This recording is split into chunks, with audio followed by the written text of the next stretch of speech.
Welcome back to the Flipped Classroom. For tonight's homework, we are going to be reviewing how to revise and edit. This strategy that you're using for revising and editing is different than when you use Unravel.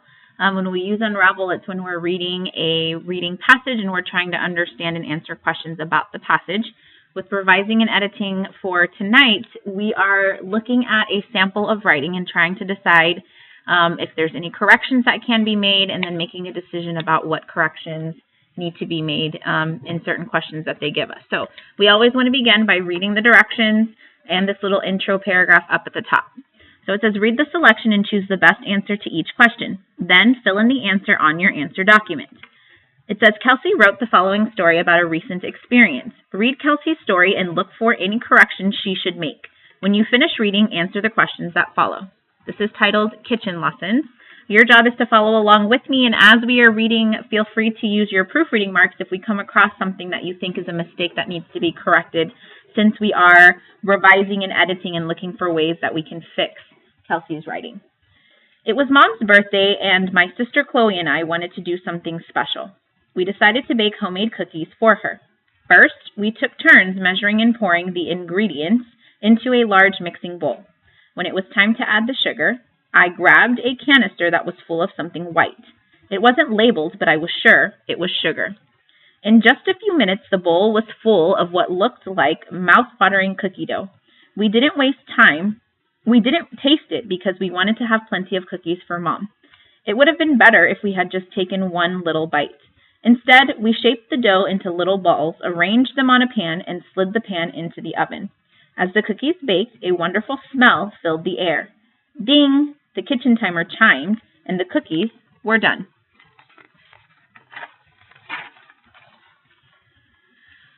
We slid several piping hot cookies onto a plate. Grinning from ear to ear, we brought out our gift to Mom. Her face lit up when we saw the treats we had made, but when she took the first bite, her face wrinkled in disgust. I wondered what was wrong with our birthday surprise. I snatched a cookie off the plate and took a bite. Yuck! The cookie wasn't sweet. It was awful. Instantly, I knew what had happened. Instead of sugar, I had used salt. Although the homemade cookies looked delicious, they tasted horrible. Mom, Chloe, and me all looked at one another. Then we started laughing uncontrollably. Mom laughed so hard that tears rolled down her cheeks. I learned a couple of things that day. First, if you're going to cook, you need to pay attention to the ingredients. And to be on the safe side, it's a good idea to take a taste or two along the way. This can save you a lot of embarrassment later. But more important than that, I learned about cooking was the lesson I learned about giving. Sometimes it really is the thought that counts. Mom's birthday present didn't turn out as we had planned, but she knew that we loved her, and that's what really matters. Besides, I don't think we would have laughed nearly as hard if our cookies had been just perfect. Okay, at this point, you turn your packet over and look at the questions. And just a reminder of some things before we get started. We want to always read the question and underline important information. So what change, if any, so there may or may not be a change that needs to be made in sentence 4. And after looking at the important information, you go back to the sentence that is given to you in the passage and highlight it before even looking at your answer choices. So I'm going to go back to sentence 4. Highlight it so that I can look at it a little more closely to decide if any changes need to be made.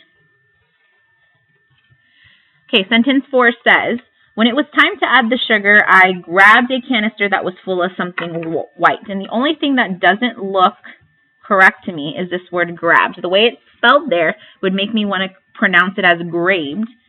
Grabbed is actually spelled with 2 B's. So I'm going to go back to the question to see if that's one of the answer choices that I'm given. If not, then maybe I'll plug in some of the other choices that they give me to see if that makes sense or not. So it says delete the comma in that sentence. So I'm going to go back to the sentence. There's a comma here. When it was time to add the sugar, comma. This sentence right here is considered a transitional phrase. So I do need that comma there. Taking it out, this here is a transitional phrase. Taking out that comma is not a good idea because after transitional phrases, we do need a punctuation, which is commas. So I'm going to cross off F because that is not true. And just to remind you, NT stands for not true. I'm explaining my thinking and why an answer choice is not correct as I'm going along as well. Change graved to grabbed with 2 B's. Okay, this is definitely one of the choices that I'm going to keep available since that is a change that I made in the sentence. H, change that to it. So, when it was time to add the sugar, I grabbed a canister. It was full of something white. Okay, adding the word it doesn't really sound like it makes sense in that sentence.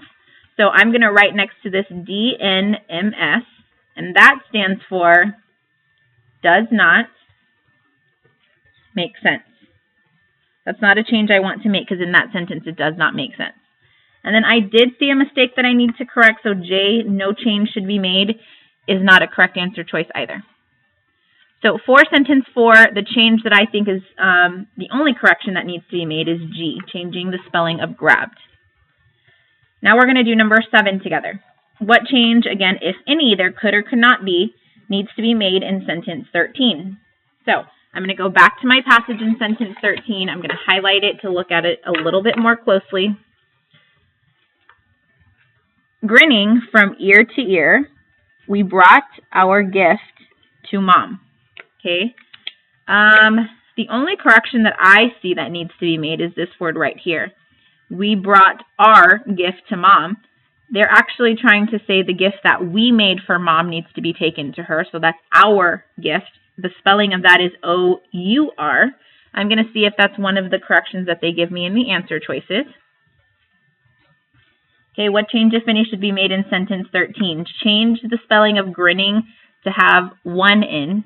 To me, that is not a change that needs to be made. That's not true. Change brought to brung. I'm going to add that into the sentence to see if it makes sense. Grinning from ear to ear, we brung our gift to Mom. That does not make sense in that sentence. It doesn't sound correct when I plug it in. Change the spelling of R, A-R-E, to our, O-U-R. That is something that I fixed, so that's an answer choice that I'm going to look at again, or make no change at all. And since I did have to make a change in that sentence, I'm going to go with answer choice C as a correction that needs to be made. Okay, from this point, you're going to continue working through the questions of revising and editing. As you go through, make sure that you are circling and underlining important information. Go back into the passage and highlight whatever sentence it's asking you to take another look at.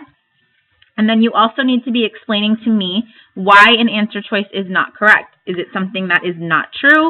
Is it something that does not make sense? Or if there's no change that needs to be made, then that may be the answer choice too. But using these 2 things to prove your answers is something that is very important.